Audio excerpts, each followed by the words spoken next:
Ma Mission TV, le miroir du monde. Clôture de la session ordinaire de mars 2019, conformément au prescrit de l'article 115.1 de la Constitution de la République et de l'article 64.1 du règlement intérieur de l'Assemblée nationale.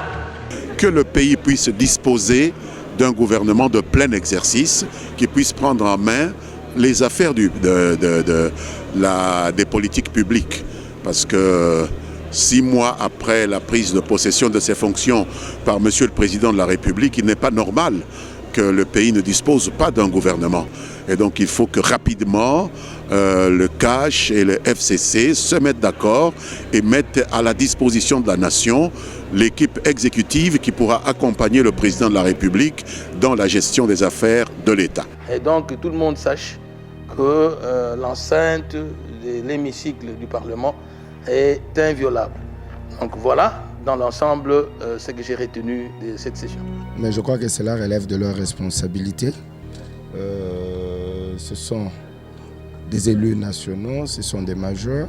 Et je crois qu'ils tirent les conséquences de tous leurs actes qu'ils posent au niveau de l'Assemblée nationale. Donc c'est tout ce que moi je peux dire. Et le souhait est qu'ils reviennent au bon sentiment, parce que nous voulons quand même construire notre démocratie, mais on ne peut pas la construire sans opposition. Ma Mission TV, le miroir du monde.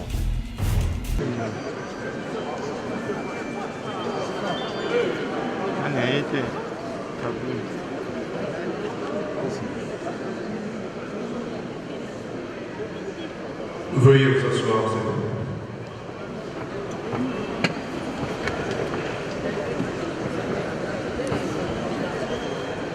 Assemblée nationale, honorables membres du bureau, honorables députés nationaux ordinaires de mars 2019.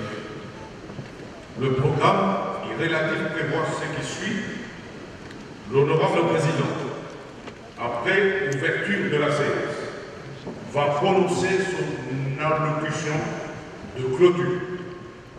Après l'allocution de clôture, il y aura exécution de notre hymne national.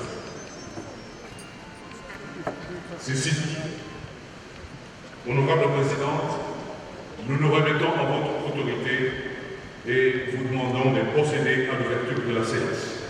Clôture de la session ordinaire de mars 2019, conformément au prescrit de l'article 115.1 de la Constitution de la République et de l'article 64.1 du règlement intérieur de l'Assemblée nationale. À cette occasion, la présidente du bureau de l'Assemblée nationale prononce une allocution. Une allocution, pardon. Ce serait bien que ce soit une allocation financière, mais c'est pas le cas.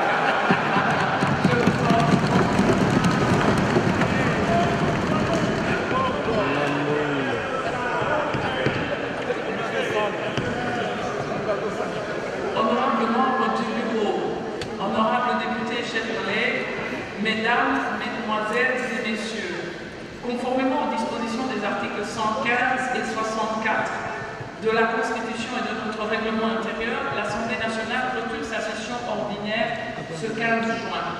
Cette session est intervenue dans un contexte politique particulier, en l'occurrence, d'une part, le transfert démocratique et pacifique du pouvoir, une première non seulement dans l'histoire de notre jeune démocratie congolaise, mais aussi dans l'Afrique des Grands Lacs. D'autre part, ce contexte particulier est marqué aussi par l'avènement prochain d'un gouvernement de coalition. Une fois annoncé, ce gouvernement sera investi par notre Chambre. Lors de notre installation, j'avais annoncé l'urgence de la mise en place des autres organes prévus par notre règlement intérieur, à savoir les groupes parlementaires, les commissions permanentes, le comité des sages et la conférence des présidents. Grâce à votre précieuse collaboration, le bureau a, au cours de notre séance plénière du 24 mai 2019, rendu publique la composition des bureaux des 16 groupes parlementaires qui constitue la conférence des présidents, organe consultatif de travail. Toujours dans le même esprit de collaboration, l'Auguste Assemblée a approuvé ce 14 juin 2019 les listes définitives des commissions permanentes. Cependant, en raison de la suspension de la participation de l'opposition aux travaux parlementaires, à l'initiative de votre bureau, l'Auguste Assemblée a jugé bon de renvoyer à la prochaine session extraordinaire l'élection, dans un esprit d'inclusivité, des membres des bureaux des commissions permanentes et du comité des sages. Honorables députés, chers collègues, Son Excellence le Président Félix-Antoine Tshisekedi Tshilombo a reçu votre bureau le 10 mai et a fait quelques recommandations sur la bonne marche des institutions, notamment des assemblées nationales. Ces entretiens se sont poursuivis, comme je vous l'ai relaté hier, le 11 juin. Du 24 avril à ce jour et toujours à l'écoute, votre bureau a eu d'intenses activités, allant de séances de travail aux consultations avec les honorables députés nationaux, les présidents de groupes parlementaires, les réseaux des femmes parlementaires, les réseaux des jeunes parlementaires, ainsi que des visites de travail ou de courtoisie de personnalités ou organisations tant nationales qu'étrangères. Dans ce cadre, le bureau a reçu en audience une centaine de députés nationaux, dont les caucus provinciaux de l'Ituri, du Nord Kivu, du Congo central, du Kwango, du Maïndombe, de la Chouapa, du Sud Kivu et du Grand Katanga, autour des préoccupations diverses concernant leur circonscription électorale, notamment le cas des naufrages sur les lacs Kivu et Maïndombe, de la demande de libération de l'ancien député né Mwanda Nsemi, de la situation sécuritaire à Béni ou en Ituri, de la maladie à virus présidente de la République centrafricaine, Mme Catherine Samba, le réseau des femmes parlementaires, ONU Femmes, sans oublier les délégations des femmes de la société civile du Sud Kivu et du Kasaï central. Toutes ces délégations de femmes ont exprimé des préoccupations relatives à la représentation de la femme dans les institutions et sur la prise en compte de la dimension genre dans la loi électorale, dans nos textes fondateurs, quitte, selon elle, à réviser les textes de base qui prennent la notion de quota. Honorables députés et chers collègues, il convient de rappeler qu'au terme de l'article 28 de la loi organique numéro 10/013 du 28 juillet 2010 portant organisation et fonctionnement de la Commission électorale nationale indépendante, telle que modifiée et complétée par la loi organique numéro 13/012 du 19 avril 2013, celle-ci est tenue de déposer son rapport annuel à l'Assemblée nationale à sa session ordinaire de mars et à la fin de chaque processus électoral ou référendaire. À cet effet, votre bureau a reçu, en votre nom, en audience, le bureau de la Commission électorale nationale indépendante. Ce bureau lui a fait savoir que la poursuite de l'examen par la Cour constitutionnelle de quelques contentieux électoraux et la publication prochaine des résultats définitifs des élections législatives et sénatoriales, ou encore les suspens électoraux liés à la nomination de certains gouverneurs de province, dont le Saint-Kourou, n'ont pu permettre à la centrale électorale de finaliser à temps son rapport annuel d'activité ainsi que le rapport sur le processus électoral afin d'en débattre avec vous en toute responsabilité. En outre, sous l'angle de nos missions de contrôle, votre bureau s'est entretenu avec une délégation de la Cour des comptes, institution de contrôle de la gestion des finances publiques, en vue de l'évaluation de certaines contraintes liées à l'exécution de leur mission depuis la nomination de ses membres et la promulgation le 13 novembre 2013 de la nouvelle loi organique s'y rapportant. Je ne peux terminer mon propos de synthèse sans signaler la visite d'une délégation des experts publics qui dernièrement a effectué une mission en République démocratique du Congo pour des consultations au titre de l'article 4 des statuts du FMI. Comme vous le savez, cette mission a passé en revue la situation macroéconomique de la RDC en vue ou avant d'envisager un quelconque appui financier au budget de l'État congolais. Tout en soulignant l'importance rôle parlementaire, tant dans l'amélioration de la gouvernance économique publique et dans la mobilisation des ressources internes. Votre bureau, accompagné de quelques estimés honorables députés membres de l'ancienne commission ECOFIN, ont profité de ces échanges pour attirer en votre nom à tous l'attention des bailleurs de fonds tels que le FMI sur la nécessité pour leur politique publique et leurs appuis financiers d'avoir un impact significatif sur le changement du quotidien des Congolais et notamment dans la lutte contre la pauvreté et le chômage des jeunes, dans l'amélioration des secteurs sociaux tels que la santé, l'éducation, l'accès à l'eau et à l'électricité, la sécurité alimentaire, sans oublier le développement rural ou le vécu des personnes vulnérables. Autour de certaines questions bilatérales, votre bureau a aussi reçu certains pays amis représentés par leurs ambassadeurs en poste à Kinshasa, notamment la France, la Grande-Bretagne, l'Inde, ainsi que l'envoyé spécial de la Belgique pour la région des Grands Lacs. Pour ne citer que quelques-uns d'entre eux. En plus de ces entretiens diplomatiques, votre bureau s'entretient régulièrement avec les cadres et agents de notre administration, ces héros dans l'ombre qui rendent possible nos travaux parlementaires afin de palper du doigt leurs difficiles conditions de travail et de tenter d'y apporter graduellement des solutions appropriées. C'est ainsi que dès la première semaine, nous avons visité ce bâtiment, le siège de notre chambre, dans le souci d'examiner les opportunités pour améliorer les conditions physiques de travail, tant des honorables députés que de nos agents, qui sont aussi vos agents, s'ils sont à votre service.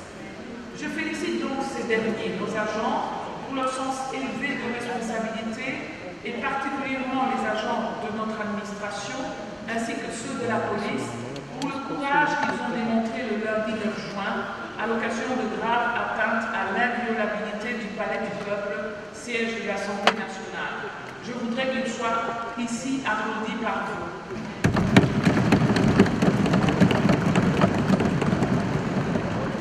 Merci. Ce principe d'inviolabilité et ce principe de liberté de parole des députés, traduit par des questions orales, par des questions écrites ou d'émotions, ont été réaffirmés de façon sereine et responsable lors de notre entretien avec son Excellence, Monsieur le Président de la République, le 11 juin, qui a bien voulu nous honorer de ces quelques conseils et recommandations. Honorables députés et chers collègues, la session ordinaire qui s'achève devait aussi examiner l'approbation par notre Chambre du programme du gouvernement suivi de son investiture. C'est une exigence de l'article 90 alinéa 4 de la Constitution qui stipule ceci: avant d'entrer en fonction, le Premier ministre présente à l'Assemblée nationale le programme du gouvernement. Lorsque ce programme est approuvé à la majorité absolue des membres qui composent l'Assemblée nationale, celle-ci investit le gouvernement. Comme vous le savez, il a plu à son Excellence Monsieur le Président de la République, Monsieur Félix Antoine Tshisekedi Tshilombo, de nommer le Premier ministre Sylvestre Ilunga Ilukamba comme Premier ministre chef du gouvernement. Cependant, notre Chambre n'a pu accomplir avant la fin de la présente session le devoir prescrit par l'article 90 précité, à savoir l'approbation du programme du gouvernement suivi de son investiture. C'est pourquoi une concertation avec les autres institutions compétentes s'imposera en vue de la convocation d'une session extraordinaire dès la nomination des membres du gouvernement. À l'occasion de la fête qui célèbre notre indépendance du 30 juin, le Congolais qui s'exprime au travers de vous espère que la classe politique mettra tout en œuvre pour accéder à la mise en place du gouvernement afin de garantir le fonctionnement régulier des institutions de la République. Cette session extraordinaire, une fois convoquée, sera mise à profit pour examiner et adopter le projet de règlement intérieur du Congrès, et ce, en application des dispositions de l'article 114 alinéa 3 de la Constitution. Il en est de même de la vérification des pouvoirs des suppléants des députés ayant opté pour des fonctions incompatibles avec leur présent mandat de député national, ainsi que de la validation des pouvoirs de se proclamer élus à l'issue de la publication des résultats définitifs des élections législatives dès que le Bureau aura reçu la notification des arrêts relatifs et la transmission par la Commission électorale indépendante des dossiers y liés. Honorables députés et chers collègues, dès la fin de cette séance, nous entrons de plein pied dans les vacances parlementaires. Nous avons beaucoup parlé des vacances parlementaires avec vous avant d'installer notre bureau et nous avons ensemble reconnu que les vacances parlementaires sont ce moment privilégié où l'élu va expliquer à ses électeurs ce qu'il fait pour eux, ici, à Kinshasa, à l'hémicycle.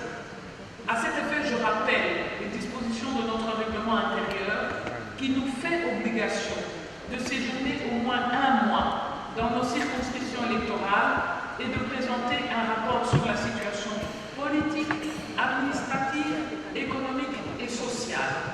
Je vous exhorte donc à demeurer à l'écoute et dans la proximité de vos électeurs afin de continuer de bénéficier de leur confiance et dès votre retour, nous trouverons le cadre approprié pour faire un rapport public de vos échanges avec nos frères et sœurs congolais de la base.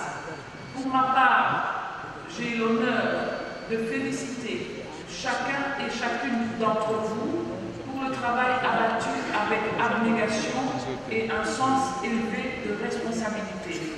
J'aimerais aussi rendre hommage à tous mes collègues membres du bureau pour l'énergie qu'ils ont démontrée afin de rendre honneur à ces exigences que vous nous aviez soumises lorsque vous nous aviez envoyées au bureau de l'Assemblée nationale. Sur ce, je déclare close la session ordinaire de mars 2019. Que Dieu vous bénisse. Je vous remercie.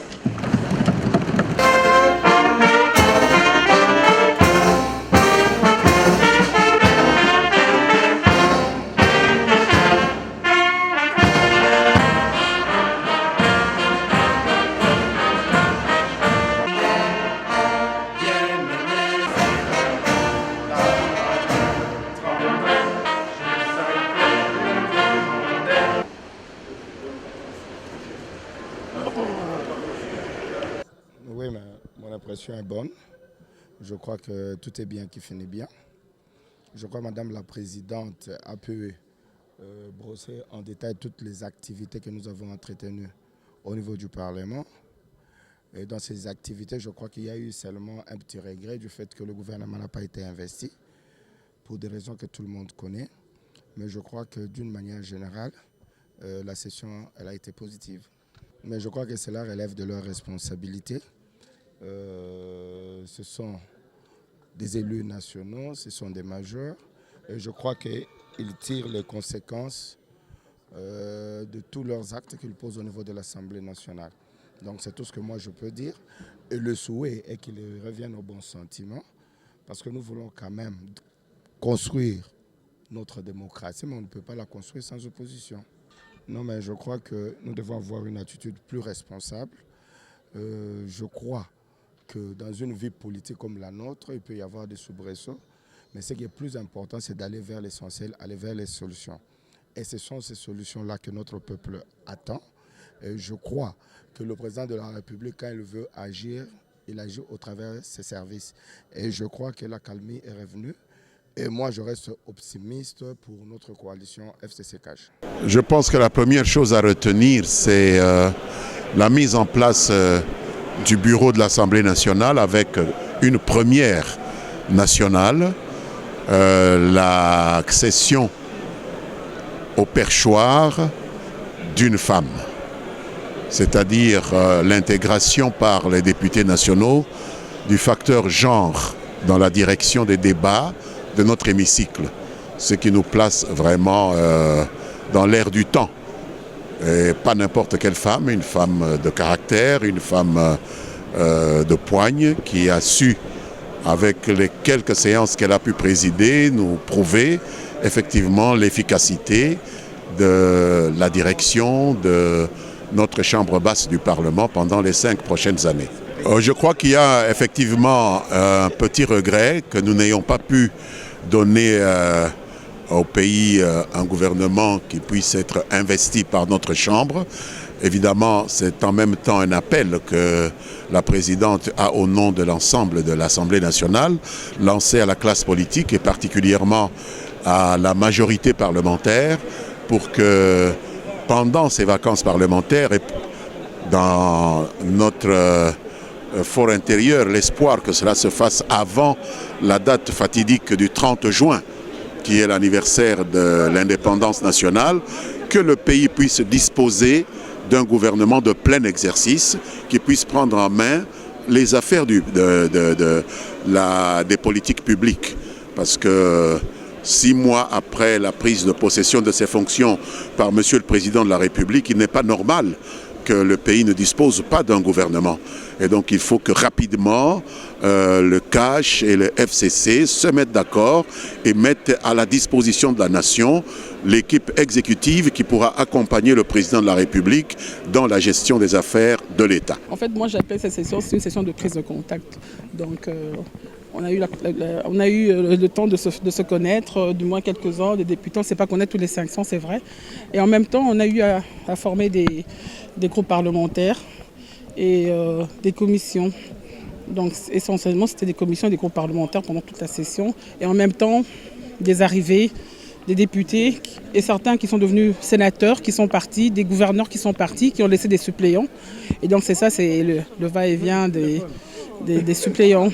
Oui, ça ne peut pas manquer parce que vous savez qu'il y a eu les arrêts à la Cour constitutionnelle qui fait qu'il y a des députés qui sont partis et certains qui arrivent. Et donc tous ces députés doivent être validés. Donc voilà pourquoi je pense qu'il y aura une session extraordinaire et éventuellement aussi l'arrivée de nouveaux gouvernements. Il a été clair que le Parlement de la 3e législature a été installé dans des conditions très particulières, les conditions que vous connaissez. La session ordinaire qui a été convoquée, qui vient de se clôturer aujourd'hui, l'a été aussi dans des conditions particulières. Mais qu'à cela ne tienne, elle a quand même pu avancer d'une manière significative. C'est-à-dire, il y avait le bureau provisoire qui a rempli son rôle d'installer le bureau, de valider d'abord les mandats et d'installer le bureau définitif. Cela a été fait et le bureau définitif, aussitôt installé, s'est mis à mettre sur pied toutes les structures couvrant l'Assemblée nationale, c'est-à-dire le groupe parlementaire, les commissions permanentes. Et on ne pouvait pas continuer parce qu'il y a nos amis, nos frères de l'opposition qui sont dehors. On a renvoyé cette matière-là pour les autres commissions à la session extraordinaire qui sera convoquée aussitôt que le gouvernement sera publié. Donc, je crois qu'on a battu un travail important et que ça s'est bien passé. Oui, en fait, c'est ça les vacances parlementaires. Quand vous êtes en vacances parlementaires, vous rentrez dans votre base pour parler avec vos électeurs. Comme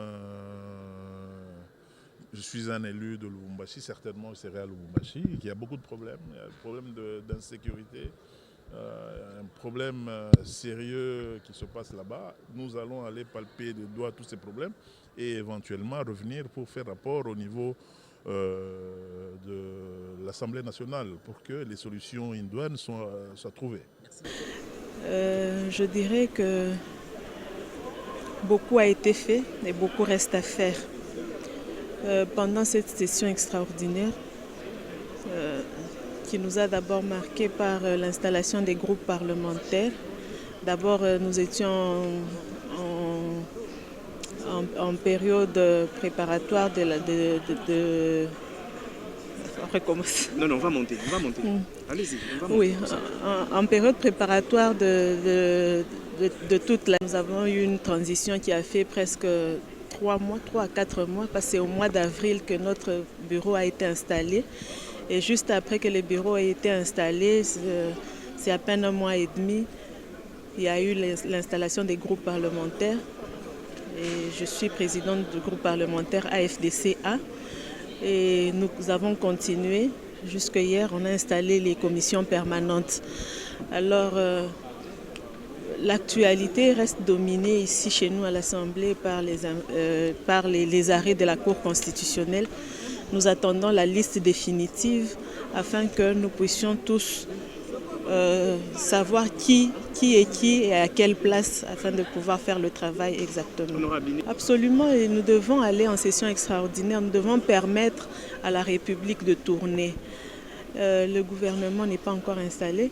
Nous devons installer le gouvernement et absolument il faudrait une session extraordinaire. Sinon, si nous devons attendre 3 mois pour revenir travailler sur le gouvernement, c'est mettre la République en retard et dans des problèmes inutiles.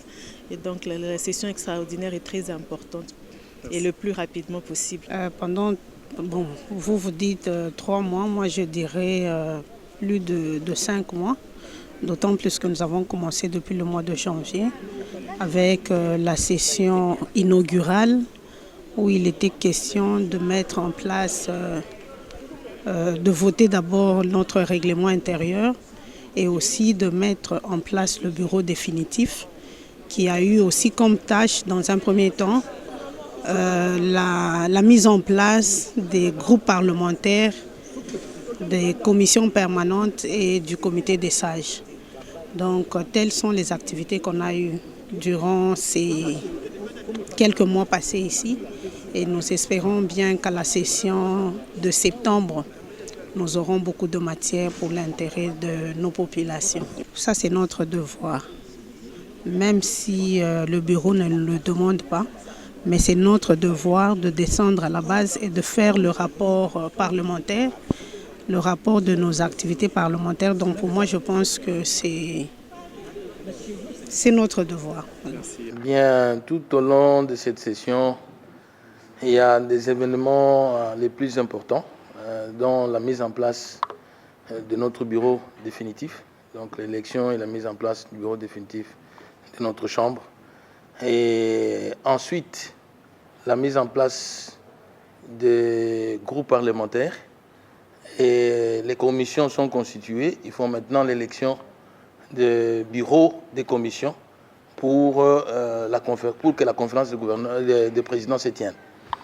Alors, il y a les activités du bureau de notre Chambre. On nous a fait le rapport de ces activités, la Madame la Présidente. Nous la félicitons. On s'est contacté avec le chef de l'État, son Excellence Félix-Antoine Tshisekedi Tshilombo, dans l'intérêt de l'harmonisation des points de vue et du bon fonctionnement des institutions. Et donc, nous avons déploré que l'enceinte de notre hémicycle soit violée par quelques manifestants appartenant à une tendance politique.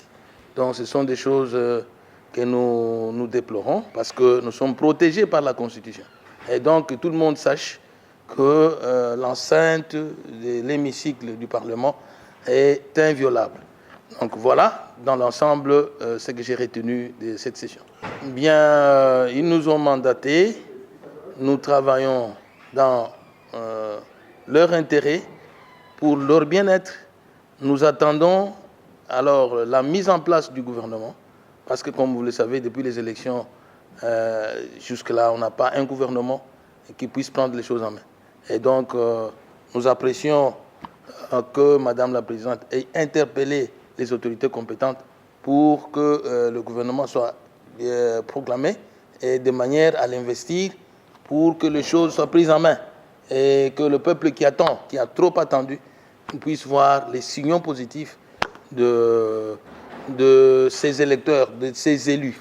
Et donc, nous disons à nos électeurs que nous attendons l'investiture du gouvernement, investir le gouvernement et assurer le contrôle de manière à ce que ces attentes, les attentes de notre population puissent trouver des solutions. Ma Mission TV, le miroir du monde.